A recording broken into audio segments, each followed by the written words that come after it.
I'm Maria Menounos, and you're tuned in to AfterBuzz TV, the ESPN of TV talk. Now, let the buzz begin. Hey J lovers, welcome back to A Podcast About JLo, where we talk about everything from JLo from A to Z, including her 20-year career in the entertainment industry and her amazing accomplishments and huge moments. But first, I'm going to introduce my co-host, Ronnie. How you doing, Ronnie? I was very hot today. The heat is on, and I've got a bunch of fans on, so I'm hoping you're able to hear my voice clearly. I'll be sure to project, and I'm feeling pretty good.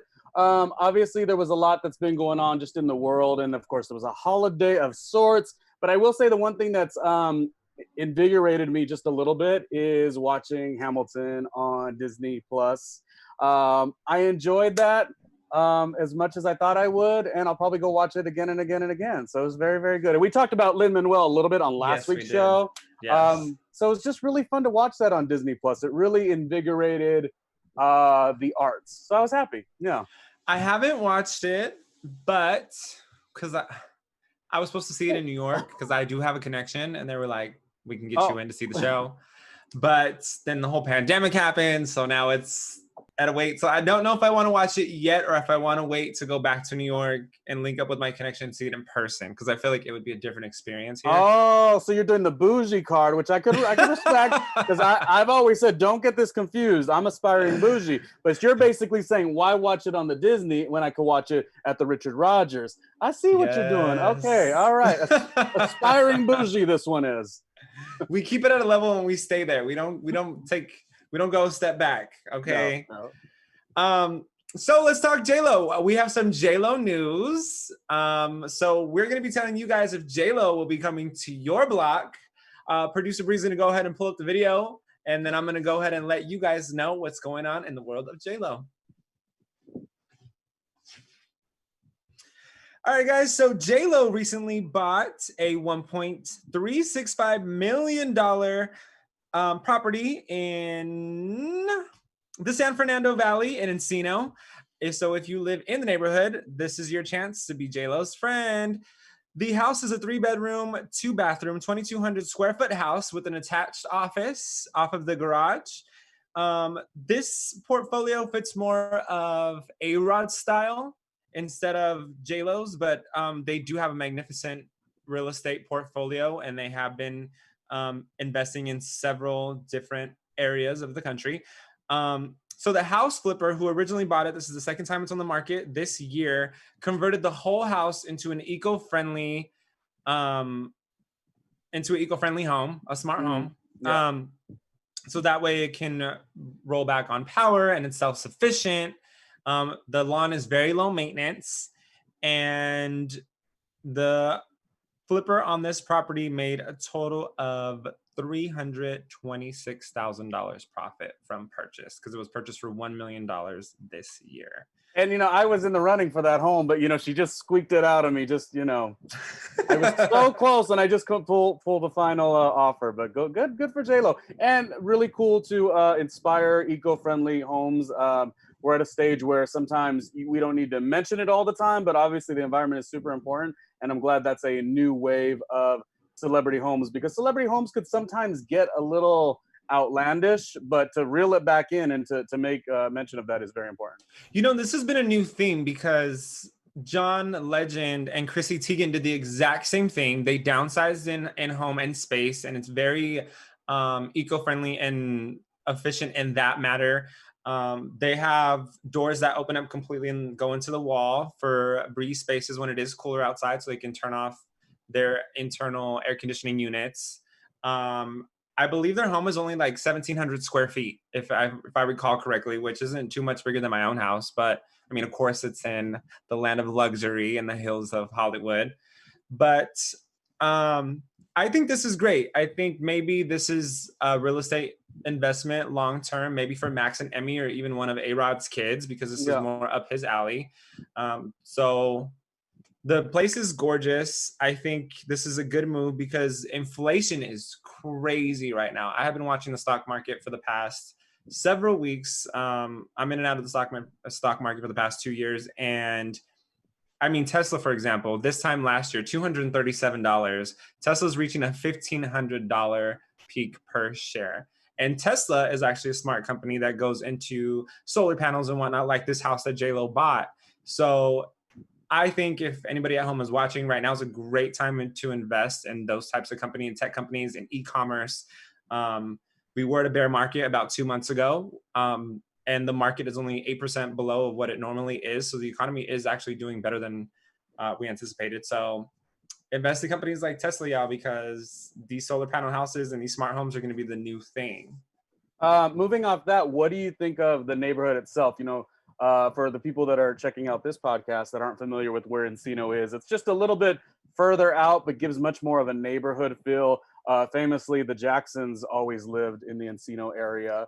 A lot of people. The Jacksons, yes, and Jenny Rivera. Oh, and, yeah, the late, yeah. Mm-hmm. And producer Bree lives there. So Bree, JLo could technically be your neighbor. And if that's the case, I think JLo actually watches this podcast. She bought this house knowing that Bree's our producer.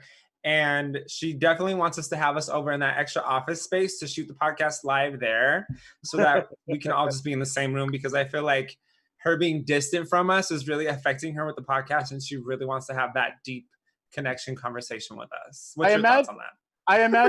I imagine Bree, our producer, who's running the engineering ship here right now. I imagine that she makes a run to Buca di Beppo one day and sees JLo dining there. Encino's a cool neighborhood. I think it's a great choice for her. And yes, I love our engineer Bree. She's fantastic. Encino's a great.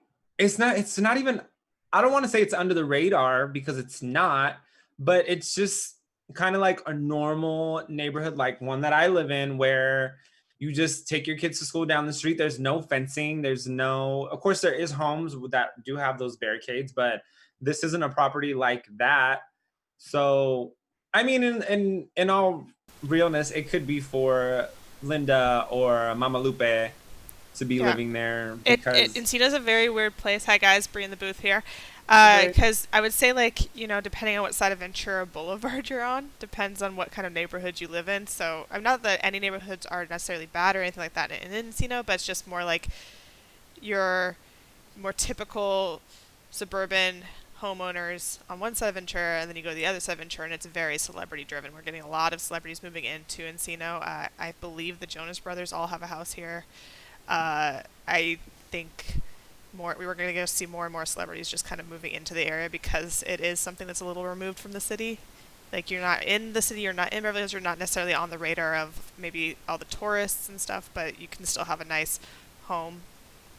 Exactly, because people come to Hollywood for those experiences and to try and run into a celebrity. But I mean, look at the Kardashians. They made Calabasas kind of the big thing for, between the 2010 and now, and then now it's kind of, Encino's always been a spot though that people tend to, maybe like commoners like yourself and I, like, we tend to forget, because everyone's always talking about West Hollywood, the Hollywood Hills, Malibu. Well, those are areas that I think you moved to, like when JLo was 26 years old and she came to go do, work, as a fly girl, or I think she worked on the TV show South Central. Those programs, you're going to want to be more local, the 323 vibes. But like when you're becoming a parent, when you're growing, it's funny you made that mention about maybe it's something for, someone in the family. Yeah. I did really like the way A-Rod's daughter, she was a Entertainment Tonight correspondent for the Super Bowl. So maybe that's something that she's thinking about. She wants to go to a great communications majored inspired school, and obviously Los Angeles has that to offer. So it's a cool vibe. So good for them. And don't be a hater. We got to be proud. And one day I'll have that same house. I would like to be their neighbor. We could shop at the same Trader Joe's. It would be a good look for me. Yeah. Or like, just, can I borrow some sugar, please? And then it's like, oh, you know what? Just come inside. JLo doesn't drink, so let's have a cup of tea. Oh my gosh, there's A-Rod. Let's talk to him. A-Rod, this is Ronnie Jr. Hey, Ronnie Jr. And Benny would say, Ronnie, let's get the barbecue going. So dreams will happen. Anyways, that's cool. Like Ronnie, I feel like we should go to dinner maybe when JLo and A-Rod aren't around. Check and check. Right? Like, take it. I will take it. I will take it. Let's go. Well, today's podcast, we're talking about JLo's big moments, which is your segment for today. Yes. So let's get into it.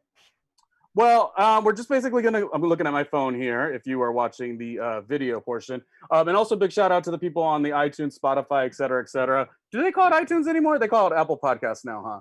I still Anyway, call it iTunes.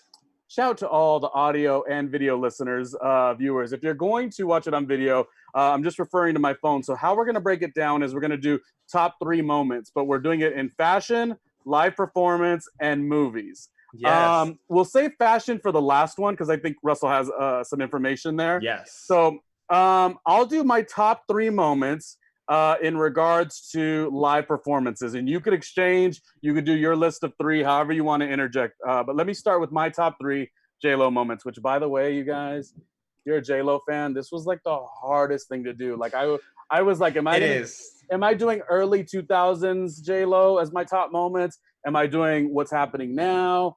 It was challenging. So bear with me, and you could agree or disagree. So in no particular order, actually in particular order, top 3. For top 3 JLo live performances, this is what I'm going to give you. All right? Let's do it. Judge me all you want. So AMA's 2015, she was the host of that show, but she also opened with a music medley where she danced. She did open with Waiting for Tonight as far as audibly singing, but it was really a nod to her dance performance. What was intriguing to me about that is JLo's always sort of suffered this like critique.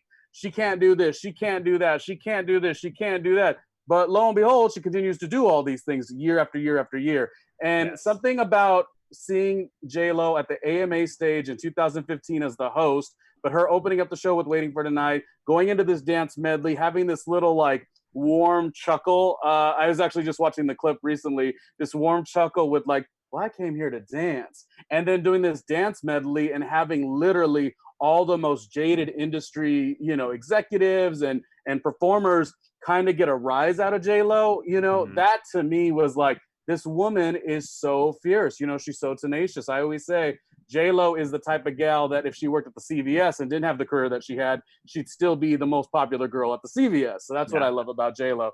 So AMA's 2015, when she hosted and she did that music medley off the top, this is my number 3.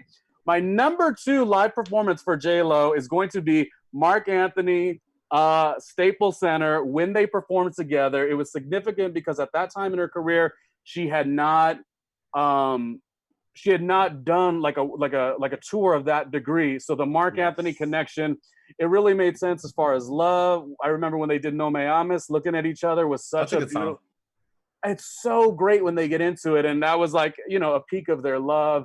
And I saw that at the Staples Center. Like I said, I went with one of my lesbian friends who is obsessed with JLo, and nothing better than just kicking it with your lesbian homegirl. She loves JLo. I love JLo. She loves Marc Anthony. I like Marc Anthony. And it's a great venue here in the Los Angeles area. And my number 1 pick for JLo live moments is going to be the 50th birthday tour at Madison Square Garden. Now, I know some may say, oh, wow, you left out Super Bowl. But the thing is, when I saw her live show at Madison Square Garden, I was at the show where the citywide blackout had happened, okay? The entire, all of Broadway, the lights went out. All of the Upper West Side, the lights went out, and all of MSG, the lights went out at Madison Square Garden. So the amount of chaos that we accrued on that Saturday, and the fact that like once you got outside on that hot summer's night, New York City was still repping JLo, and that was a lot of fun. And then just to turn around and know that she had a performance back that next Monday. So essentially we got to see her twice in 1 week. That was really special. So those are my top 3 live JLo moments. I mean, what has to go through her mind as an artist when she's there getting ready? Because you go through this whole mental state, right? When you're about to go up on stage and perform. And when something like that happens after rehearsal and rehearsal and rehearsal, and you're in the mindset and you're ready, and something to that magnitude happens where you have to cancel that night. That is, I could see why that's a number 1 moment, because you just come back and she probably did even better than she was going to do that night, because there was so much more passion behind it.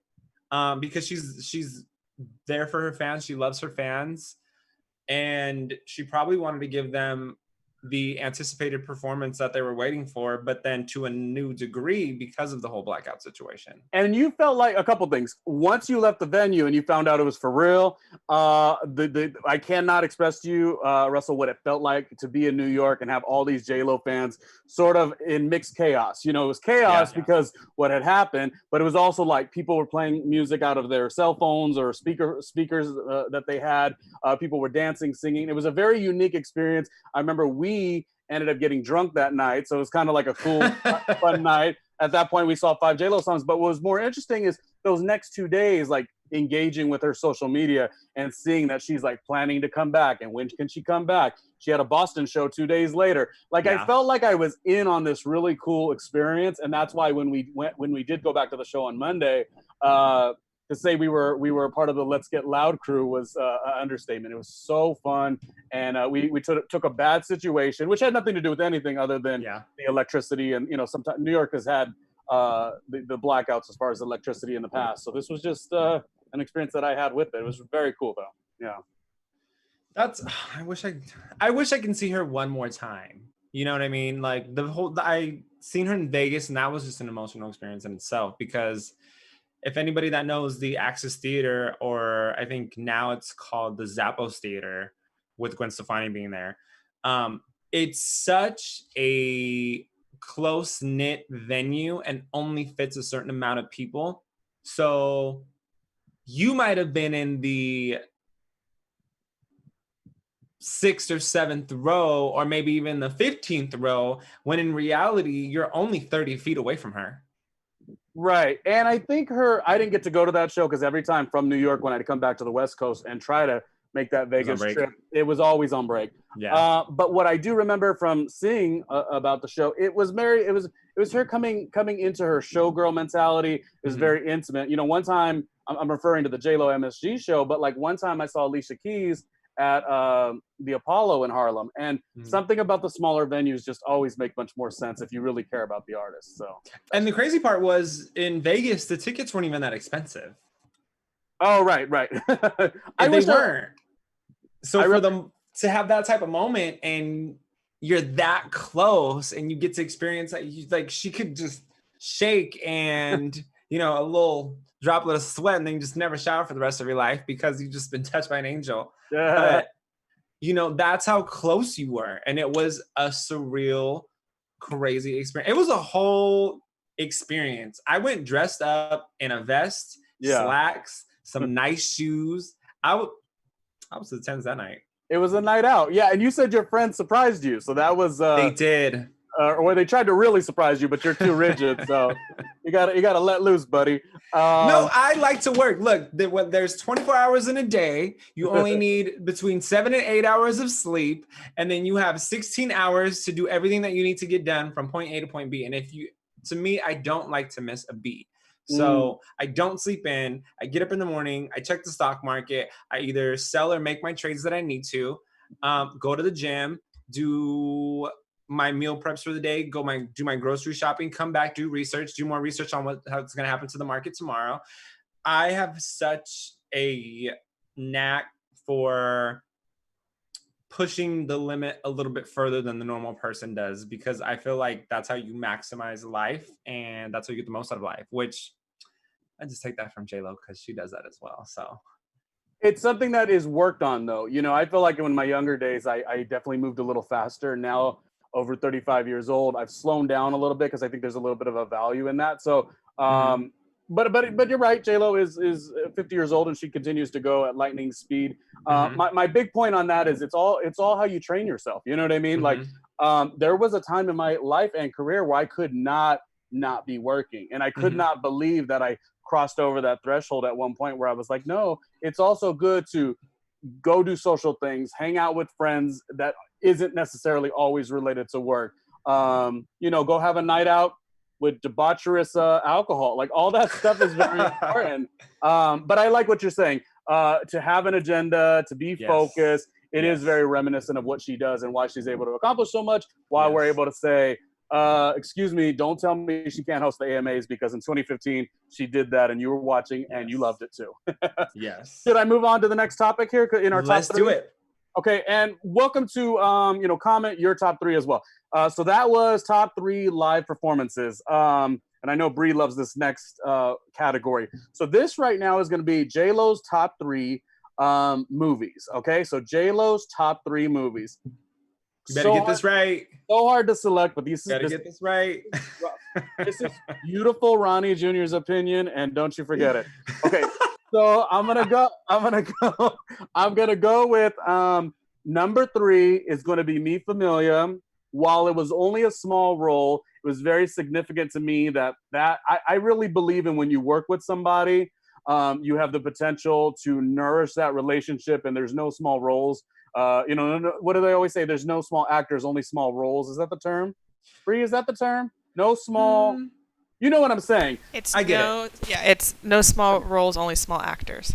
JLo is in that role of Mi Familia. She played a mother, and it was a quite emotional scene, of course. But it was such a small role, but it was intriguing because it played quite paramount to the story itself in Mi Familia, which is a great movie. And that was when she worked with Gregory Nava. So when it switched up a couple years later, I don't know the proximity in that, for Selena, Gregory Nava already had this woman, Jennifer Lopez, not who she is today, as the perfect candidate for Selena. Yes. So the reason I put that as my number 3 is because of the energies that transfer within that particular project. That could have been something that she didn't really put her foot down into, didn't really care. I feel like she barely had a speaking role, very, very small in Mi Familia.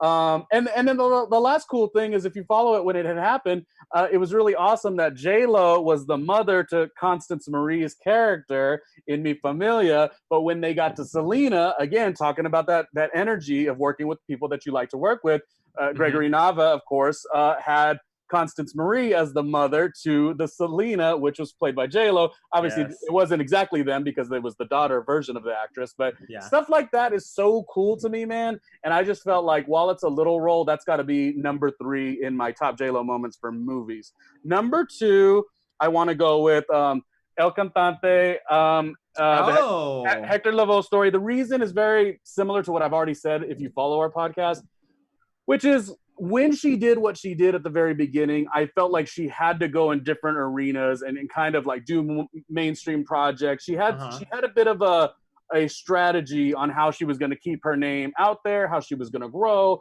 When she was into music, she happened to be with Diddy, and that was where she was at. When she was into doing mainstream films, she was with Ben Affleck. That's where she's at. The girl's got strategy, and she's got grind. What is special to me about El Cantante is, A, I love the character itself, but B, I like that, to me, in my opinion, it just seemed like a project that her and Mark Anthony enjoyed. And as last episode, when I talk about the assemblage of men's that JLo has interacted with, I always pick Mark Anthony as my favorite. So El Cantante is my number 2. And it's a very good movie, too. The time I saw it, it just really spoke to me. So there's another part of that that's really cool. And the number 1 movie for me, for JLo, is going to be, God, I don't think anyone's going to guess this, but Second Act. Now, of course, I'm missing Selena, but that was referenced in Mi Familia. Second Act, to me, while it wasn't a big hit, it really spoke to you being in the way of yourself. And it's something that I'm sort of, one thing I like when I do this podcast is Russell's in the younger bracket, and you are just like, go, go, go, go, go. I sometimes, within our show, I'm like the more bitter one. I'm the grumpy old, over 35-year-old. And sometimes I get in my own way. I'm being honest. So watching JLo in Second Act and that character, it was just like throw that to the garbage. Like, you as the person could control everything. And Second Act was really good for a couple reasons. She wasn't educated, yet she was qualified for the job. And there was some maneuvering that allowed her to get the job. And it just goes to show that when you get that opportunity and you're prepared, you're gonna come through swinging with flying colors. So Second Act is a very slept on movie. I feel like at the very end of the movie, there's a song by Sia that comes on. JLo sings it, but Sia wrote it. And it's so motivational. And sometimes in this world that we live in these days, I need that in my life. So Second Act is my number 1 pick. Could you believe it, Russell? No, you know what? I really like that movie, and I'll tell you why. In today's time, back when I graduated high school, it was like, you should go to college, you should really get your degree, find a path in life, figure out, I probably wouldn't know how to do half the things that I know how to do now if I didn't go to school for broadcasting, production, television writing, all these things, right? Because I was trying to be multi-hats. So with that being said, the second act shows that you don't need these things. You just have to be willing to learn. And Elon Musk said it the same. You don't need an education. You need to be able to take yourself and go learn a new trait. And he had said when the pandemic happened, if you don't come out of this with a new trait, you can learn anything on YouTube in today's time because it's so accessible. And he said, if you were lucky to be born in this time, you need to take advantage of that. Google, 40% of Google's employees are not college educated. They're just self-taught. So there is something to be said about that you can achieve anything that you want to achieve. Are you willing to take the risk? Are you willing to reach out to the person? Are you holding yourself back because you think the time's not right? Well, when's the time? Yeah. When someone else is already taking your idea, right? Well, and it speaks to fortitude, and it speaks to having to shift with what's going on. Like whatever your original plan was at the very beginning of any situation, if things have shifted and the landscape shift, you got to kind of see where you fit in. Which that's okay to have problems and struggles with that. You can literally be like, well, now I don't know where I fit in, and you can have that dilemma. That's not the problem. The problem is being so rigid where you don't maneuver and adapt. Adaptability is really important, and keeping your eyes and ears open to what is important and what can be a different satisfaction to you. I wanted to do this. I wanted to do this. I wanted to do this. You always hear like some of these great real estate guys and gals.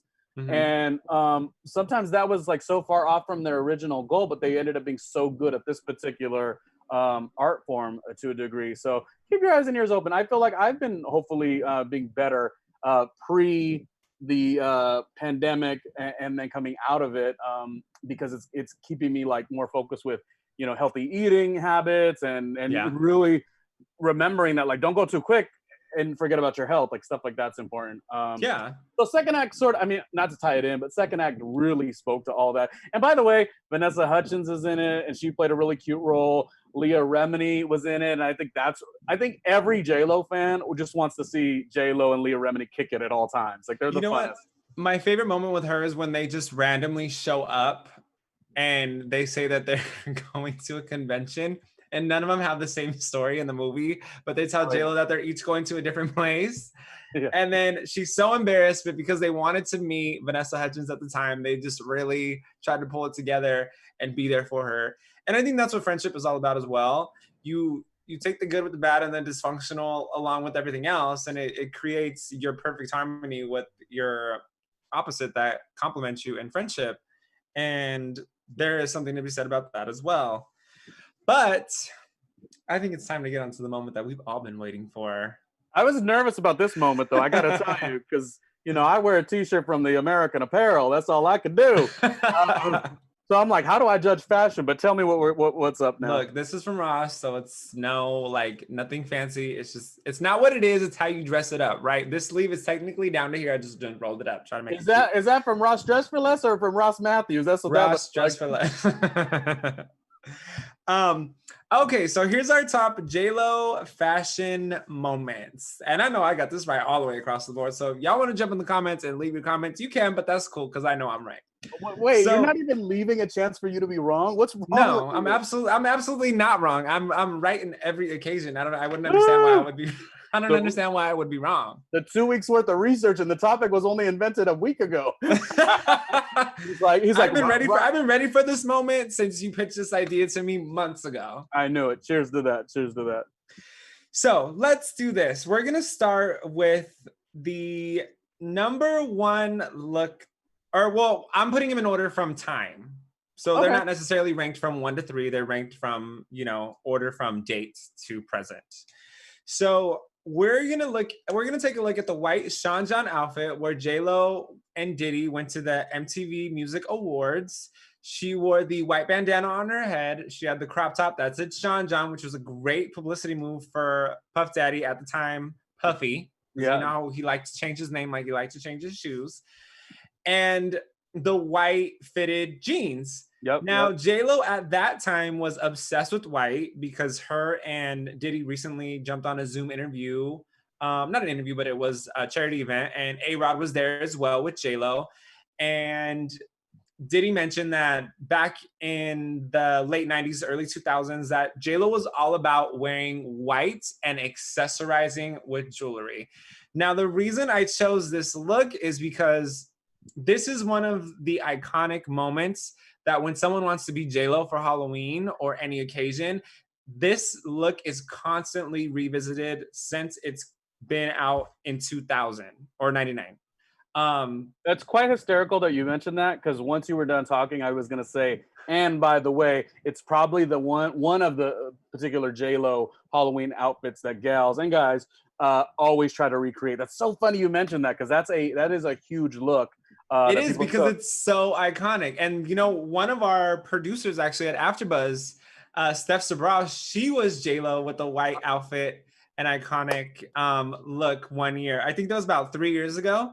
And she pulled it off great. I mean, we'll have to bring it up next time around, or if, you know, Brie can miraculously pull it up out of nowhere.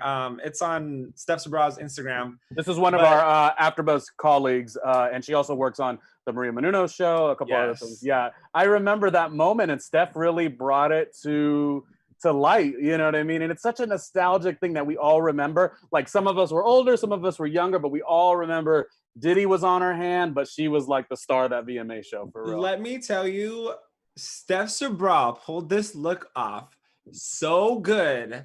She even had the hand that JLo in her stance. Like, she had the hand, the pinky, every finger was in the perfect position in which it was supposed to be. So that's one of JLo's top 3 iconic looks, because it's just going to continually be revisited over every Halloween for generations. I mean, you know, people want to be Marilyn Monroe, people want to be Jessica Rabbit. Like, this is just a look that's going to constantly come back. And who knows, fashion comes around.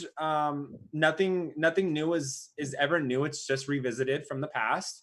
So, I also wonder if that was that, because VMA's, I was gonna say costumes. VMA outfits used to be a serious thing. I could be wrong, it might have been the next year. That might have been around the same year that Lil' Kim came with the pasty, that Misa Hilton styled. Okay.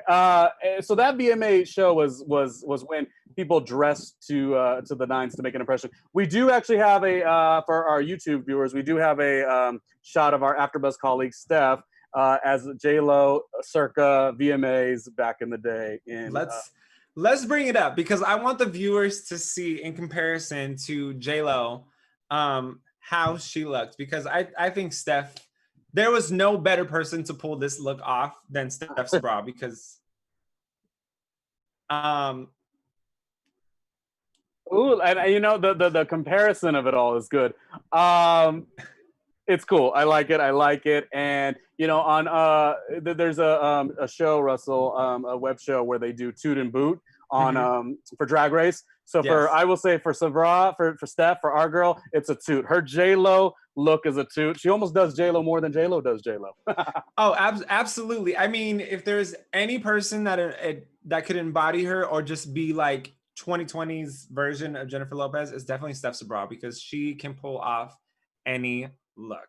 Okay. Yeah, we love to now see it. moving on to our next look, it's going to be the iconic Versace dress of 2000, which actually caused the creation of Google Images. Now, as we can recall, this past in 2019, recently, JLo revisited the dress and redid the concept along with Donatella Versace about 20 years later, and she walked the runway as a 50-year-old, and she looked just as good then as she does now. If not, she looked better now, because, you know, as we get older, we become more conscious of our food intake and how we go about our fitness and all those things. And we do have the picture of the side-by-side with JLo and in both dresses back in 2000 and recently in this past year. Then versus now. I mean, does she age? Okay, I'm going with, I feel like I want to go with picture one, or not picture one, but the original moment, because it was a breaking the internet moment. Everyone talks about Kim as the breaking internet moment, but really it was JLo, because that's where the Google Images search started becoming a thing. But I have to go with the second one because really when I track into my love for JLo, it's about that fierce tenaciousness. You know, like how many people must have told her like, yo, that's crazy. Or if we do this, we have to pull it off to the highest level. Her fearlessness is what gets me. And, you know, again, I don't know much about fashion, but my point is, she wasn't wearing the garment, she was the garment, you know. Yes. Everything from the way she was just, you know, she walked through and stomped through the runway there was so amazing. Actually, I'm corny like this. I got one of the photos, I printed it, and I've got an 11x14 in my room actually of JLo. So I'm a big fan of that picture. I actually have a picture of JLo on my investment portfolio that I have. I do, and it sits on my desk, and it's JLo. So there it is right there. Because why? Because she has her own investment portfolio. So Russ had to idolize that and start his own investment portfolio. Okay, well, don't look too much, but we're not gonna show you that much because y'all don't need to know how much I have. If Jennifer and how Diddy used to call her, if Jennifer and Benny weren't watching the show before, they're definitely watching it now. So salute to you guys for loving what we're doing here. That's a great moment. And I like how you offered up the side-by-side because I think you could take so much from each of them. But to me, it has to be her new one, the recent one with Donatella. Because one thing is, Donatella has been so instrumental at bringing back these iconic moments. You know, she did something maybe 2 or 3 years ago with the Fab Five. You know, this is like 90s models. I think Cindy Crawford was there, Linda Evangelista, all the gals, Naomi. Yes. And so I really like the career reinvention that Donatella had. So for Donatella and JLo to get together and no one know about it and they just like hit the stage like that, this is something that had to be kept under wraps because it was going to be a big moment. I actually found this past year's remake of the dress. It goes for a little bit over $6,800. And you can look like JLo for $6,800. They sell it at Saks Fifth Avenue. They sell it's all over the internet online. But not only did she recreate this dress for 2019 for the Milan Fashion Show, Donatella also created 3 additional looks, which one being a top, one being pants, as well as the dress, all in this jungle print. Now we're gonna move on to the final look, which I know I got this one right as well because I know you're gonna love this. Well, you act like I didn't come up with 3 choices. I'll still give you my choices. It's not I don't think it's a competition, but to you, it's a competition. I think it's a competition because I'm like JLo and I like to be competitive. Jeez, you see how he is? Competing with the air, trying to win everything, dig on it. But anyway, and I know nobody in the live chat right now is going to contest this because I've just been right the past 2 times. Okay. Also, with that Versace dress, Lisa Rinna just did it this past Halloween, and she revisited that Halloween costume as well. So another iconic JLo costume. Yep. Now, going into the final look, it's the Met Gala Versace gown that's all crystals with a diamond headpiece and a Harry Winston necklace. And we also have that photo. I know you mentioned that you liked this look before. It's when her and A-Rod were side by side at the Met Gala. He had the pink blazer on, and JLo has that iconic moment with her heel popped and her one leg up on one step and the other one's down.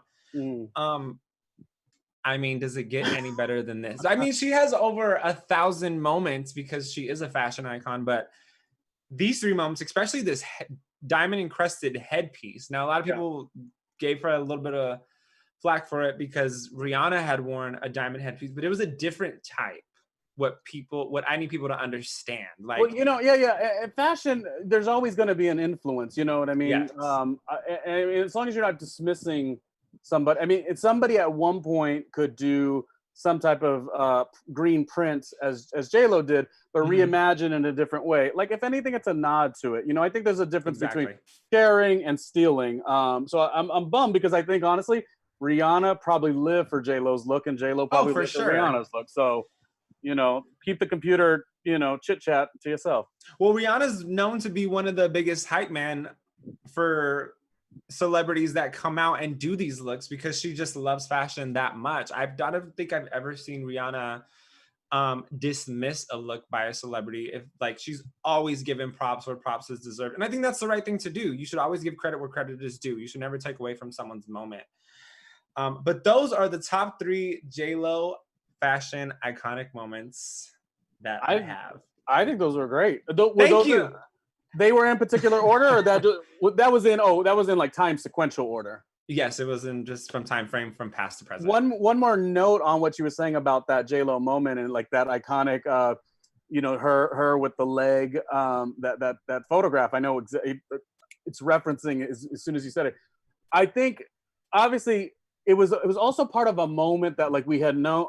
Her and A-Rod had already been together. That's not what I'm saying. This wasn't a shocker, but this was do you see what I'm saying? This was a definitive moment. This was like a presentation. They had been together. I don't know the timeline per se when this had happened when they were starting to see each other, but this was that really power couple definitive moment. So that's why when she does pose as she poses, and I remember her face was so stoic. That's one thing I remember because everything was so because it was silver and it was like dripping with just elegance. Yes. Her face even resonated as such. So that to me was a moment I remembered as a very big like, whoa, A-Rod's got the one, so that was cool.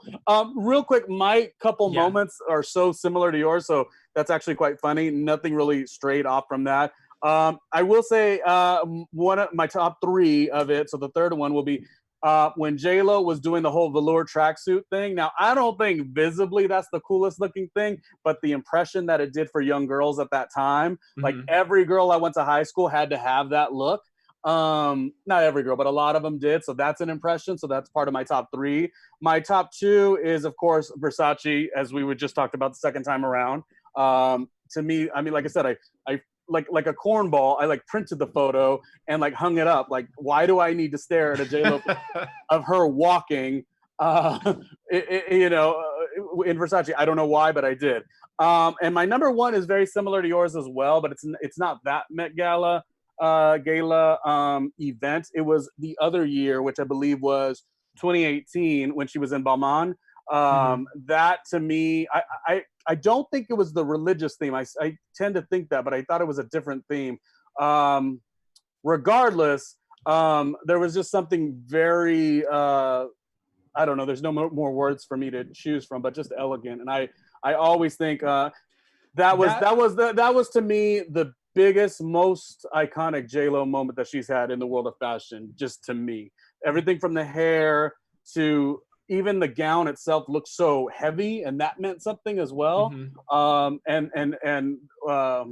don't know. I wish I had more words for it, but I really loved it. That look was very, for those people that don't know what you're talking about, that look was very tailored. So it wasn't tailored necessarily to her body, but it was a structure, iconic style moment for the theme that was that year. And it had the shoulder and it had the cutouts, but there was a certain, I forgot exactly what she said that they were going for, but it was a certain look and structure for that moment. And I think she nailed it. Yeah. Anyone else, it could have looked heavy, it could have been, the dress could have worn her, but it was done right. I also like the hair worked for me. Everything was connected nicely. So that to me was a big fashion home run for her. One of my favorites. I think one of my other fashion favorites was when she has a Starbucks cup. She's in a hot pink outfit and she's in a Barbie ponytail. I mean, I don't know any other human being that can wear hot pink from head to toe. That's a lot of pink. It was like highlighter pink. But it just worked. I like that you say that because we're talking about all these high fashion moments, but I've always said one thing I like about JLo, she is a jeans boot, a big hoop. And throws the hair back and maybe this big like semi like camouflage green coat, stuff like that. That very like chill vibe. Almost feels like One of Us type of people. Yes. I've always thought she executed that really well. JLo in a nice jean and a big boot is just, and those hoops are. That's the train station look. It's a bit of the train station. That's the train station look. She has a photo of the train station just like that, and it's a Timberland heel. Instead of a Timberland flat, but she does wear Timberland flats. She's known to dance in those when she makes appearances. She has Timberlands, I believe. I've seen 4 colors. Well, 5 actually, including Vegas. She has a rhinestone or Swarovski crystal because JLo don't wear rhinestones. Swarovski crystal set of Timberland boots. She has a pink pair of Timberland boots. She has a gray pair of Timberland boots. She has the original Timberland color, and then she has a pair of black boots that I've seen. I would love to, at one point, as this show is growing, it's a very new show, but like have somebody who's been in the world of fashion and her sort of review some of these looks, you know, and talk about like what would have worked, what didn't work, what does always work for her. Doesn't necessarily have to be someone in her team, but somebody in the fashion world, although you did know a lot of stuff yourself, so I guess we're set. Oh, if we did an all fashion segment, I would get you from A to Z cuts, themes. You really care about this stuff. Oh my gosh. Okay, absolutely. okay. I mean, come on, who can take a cholo shirt, roll up the sleeves, and make it look cute? I mean, come on. With the beard, no less. With the facial hair, no less. This is all new. Quarantine look. Let's go. People always say me and my brother don't look alike. So I'm like, you know what? Let me grow this out and let's see if we actually look related. Do we really got the same daddy? Let y'all vote in the comment. No, I'm just kidding. The drama is kicking out now. I mean, who knows? I was a blessing. I was dropped off because this is it. This is the look. This was the most effort was put into all the good stuff. Is this the jumping the shark moment of the show? What's happening? I mean, look, it is what it is. So, I mean, fashion is all about taking one thing and making it into another. Like I said with this shirt, typically the cholos in my neighborhood wear this, and the cholos ain't gonna roll up the sleeves. If I really rolled this down, I'm telling you, it would be down to my elbow. It just wasn't gonna work on me. And it's not gonna be buttoned all the way to the neck. It's not. It's gonna be here. We're gonna a little glistening. You're gonna smell the cologne. This is what it is. He's gentrified his nice shirt. jeans. I absolutely did, because in my neighborhood, that's what it is. Yeah. Well, thank you for knowing the JLo fashion world a little bit more. But I don't know, man. It's like all of these moments are so fun, you know, like this is just part of like a celebrity's lifestyle. But, you know, she manages to give us so many things. Like we could have focused on this show just top 3 fashion or just top 3 live moments or just top 3 movies.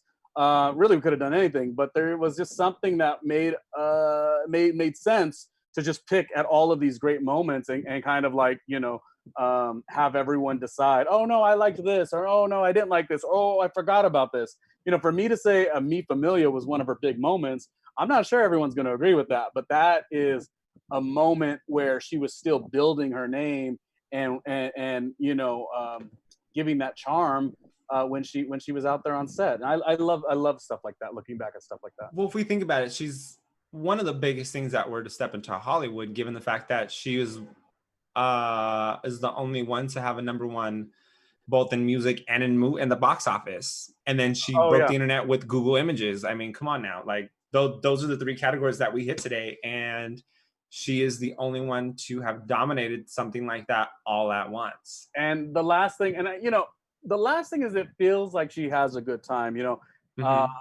I feel like, you know, sometimes it'll be like back in the day, it'd be like, oh, who do you like better, Michael Jackson or Prince? I always used to go with Prince because while both of their lives were cut short, Prince to me seemed like he was enjoying it. You see what I'm saying?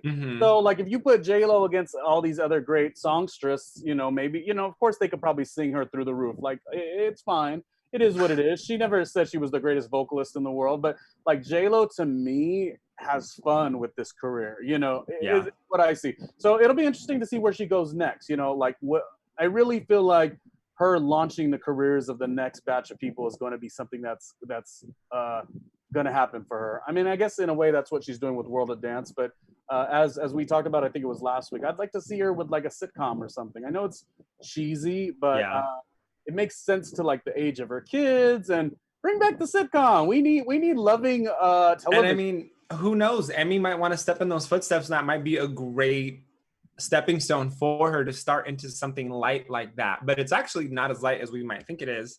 But before we do wrap, I do want to give a shout out to George, who has been in our live chat this whole time. George, we do appreciate you watching. We're trying to work around everything given the coronavirus, and we're in a whole new atmosphere with production and trying to look at this screen and the screen behind the screen that you guys are filming me on right now. But he said she is liquid magma hot. Monster-in-Law was his personal favorite movie. As well as I mean, like he said out of sight. I mean, same with out of sight. I want to hear our viewers' number ones. I know top 3 is really hard to go for, but give me your number 1. We want to see you in the comments. We're going to mention some of you guys next week when we come back. We do always appreciate you guys being with us. And there's more topics too. It could be like top 3 songs, top 3 love songs, top 3 music videos. Like there's a lot to choose from. So it was real fun to kind of break these down. If You Have My Love is the music video because of the dance break. I mean, that is just so iconic and stuff. But that's debatable as well because I know how people feel about everything.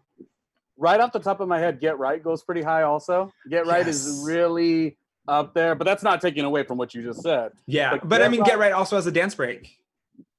Get Right is real special to me. I don't know why. I mean, it's special to me too because you saw that umbrella routine. Okay. Well, that's what I'm saying. Like at the club, my non-rhythm having self doesn't even really dance to it that well. But when the drinks are flowing and that song comes on, I go crazy. I mean, as does this kid. But I think we were on the couches that night. I think we jumped on the couches that one. Well, the thing is, when the JLo song came on, you just feel like you own the room. So there you go. And why not? But yeah, we're going to have to reach out to the friends that we made that night and see if I can get the clip of that because it was a great time. It was a great routine. And I bet you I can pull the photos or videos of us dancing on the couches to that song. Russell Ray in New York City, he legit heard the song Get Right. It's just after a night of music and a night of drinking and socializing and all this stuff. And so when Get Right comes on, somebody, because it was one of those like New York City summery nights, but also like thunderstorm nights. Yeah. Somebody did have an umbrella, chucked him the umbrella, and like the choreography was intact. It was impressive. It was so fun. I love stuff like that. Very, very random and impromptu, but it was cool. Yeah. So to me, her music video Get Right will always sit really high.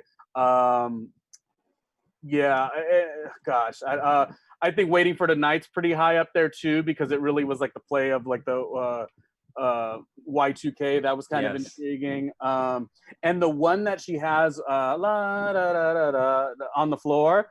That one I like. It's sonically it wasn't always my favorite, but my mother ended up loving that song and she ended up dancing to it every time it came on. And then on my mom's 60th birthday in front of all of her friends and family, my mother decided we put on the video and my mom would copy what JLo was doing. So when JLo was doing the spin, you're familiar with the video, and she does the hands up and the arm up. My mother at 60 on her 60th birthday in Catalina was doing that dance. So that to me is always wow, Mom. Yeah, there's video of that, but I just definitely am not putting my mom out there like that. I mean, Mom might like this. She might see the podcast and be like, you know what? Put me on that show. Well, if we have that will have to be like bonus footage, like if we do like a Patreon, and if you guys like pay for our JLo content, hello, come on, just freelancing. You have to live. Well, with that being said, it's time to wrap, unfortunately. An hour is just not enough time. Ronnie, tell everybody where they can find you. Also, let them know about your project that you have going on currently on your own podcast. Yeah, everything's at randomlyroniejr.com. It's basically an interview series, so it's not necessarily like the hot topics of today and tomorrow. It's not timely. It's very evergreen. We've interviewed everyone from Drag Race superstar Peppermint. The Soup is a new show or a rebooted show with Jade Cotta-Preda. That's actually returning. We have an interview with her. We have an interview with Head Crack from Dish Nation. And it's an interview series. It's just me talking with them and interviewing and asking about career. It's very behind the music meets true Hollywood story. So randomlyroniejr.com or just search it on YouTube. It'll be real fun for you to watch.